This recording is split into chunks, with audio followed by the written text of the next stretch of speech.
కాళ్ళు మొక్కేటప్పుడు ఈ నియమాలను పాటిస్తున్నారా? ఏంటో ఆ నియమాలు తెలుసుకుందాం. ఎవరైనా పెద్దవాళ్ళు ఇంటికి వచ్చినప్పుడు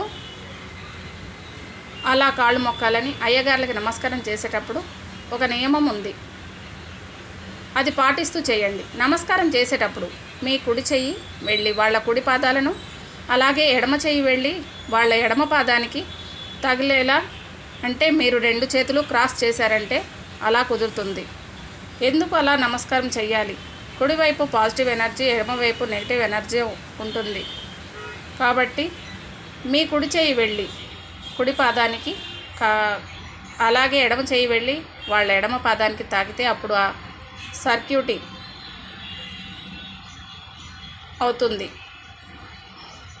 అందుకని పెద్దవాళ్లకు నమస్కారం చేసేటప్పుడు ఈ నియమాలు పాటించాలి అంటారు. తీసుకున్న వాళ్ళు తిరిగి ఇవ్వట్లేదా?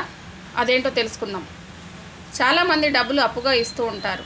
కానీ డబ్బులు తీసుకున్నవారు ఆర్థికంగా స్థిరపడ్డా కూడా మనం ఇచ్చిన అప్పు ఇవ్వకుండా ఇబ్బంది పెడుతూ ఉంటారు. ఇలాంటి సమయంలో అప్పు ఇచ్చిన వారు వారాహి అమ్మవారి ఆరాధన శ్రద్ధగా